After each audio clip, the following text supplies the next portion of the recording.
The first group that I am mentioning is not because of its size or its priority, but simply because of the habit of my thinking, and therefore I give it to you first. The first group are those people that have met the forgiving Christ. They discovered their sin through some means or another.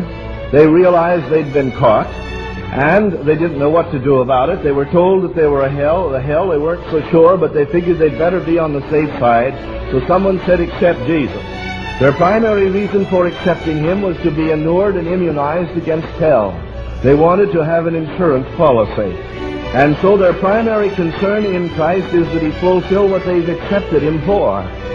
They were so grateful when they learned that Jesus Christ had died for them, that they wouldn't have to die. Put it in more colloquial terms, they were so happy when they learned that Jesus had taken the rap for them, if I may express it that way. They were so happy that he died. They have mistaken their pleasure at the fact he suffered for them as being the witness of the Spirit. But their whole concern about Christ is that they should be protected from suffering and from punishment. They've only met the forgiving Christ, and they've never gone beyond that. When they want to see someone saved, actually what they want is to see someone else come to the place that if they die, they won't go to hell. When they speak of revival, what they mean is to have their hearts feel the same joy that they felt when they first came. There's an upper limit to their interest in the church and in Christianity, and it all relates to them. They have met the forgiving Christ. There's a second group. These are the people that have met the utilitarian Christ. They were in great need and they prayed. And when they prayed, God answered prayer. Perhaps someone else prayed and answered prayer. And they were impressed with the fact that God was tremendously useful and handy to know, because they were in a dilemma. They didn't have any answer to it. Prayer brought the answer. They were sick and God healed them, or they were otherwise in trouble and God brought them out. And so today they are extremely grateful, so grateful that they've joined the church, submitted to baptism, learned doctrines and tithes. But the whole of their interest in Christianity and religion is that they should be where God can take care of them if they're in trouble or in problem. They've met the utilitarian Christ. Then there's a third group of people that have met the status-giving Christ. They were born in such a way that they didn't have the privilege of belonging to the country club.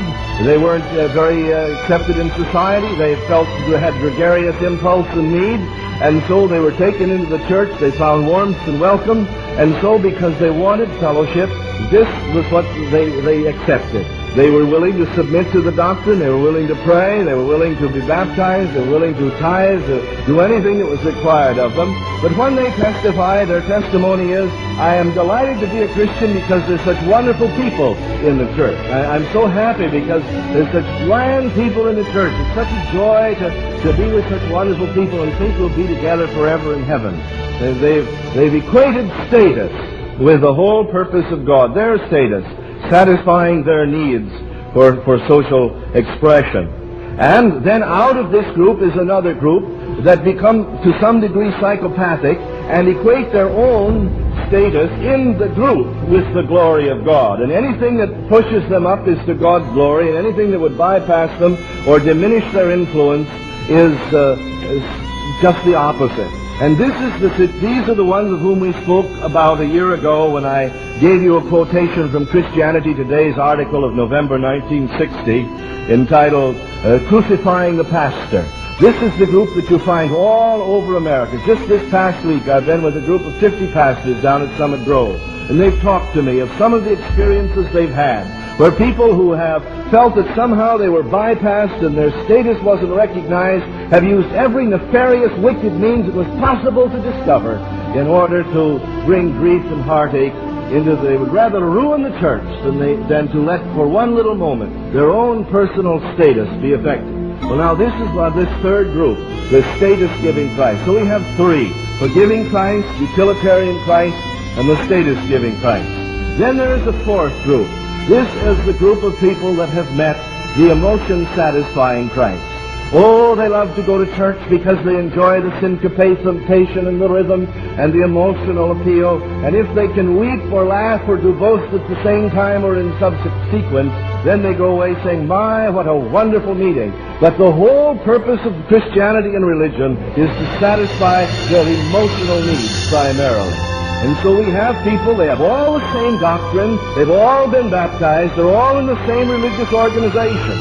And when they speak of revival, those who know the forgiving Christ say, well, I want to have others come to know forgiveness. And those that have met the utilitarian Christ said, well, I want to see others help. And those that have met the status-giving Christ said, well, I want to see others come into this wonderful fellowship. And those that have met the emotion-satisfying Christ said, well, I want to feel the way I felt back there in July 6th in 1903, back at that camp meeting. Oh, then we'll have revival. But it's all below the level. Then we have another group called number 5. These are the people that have met the holy God and the sovereign Christ. These are the ones that have seen God in His majesty, have seen God in His sovereignty, have seen God in His holiness, have seen Christ in His glory.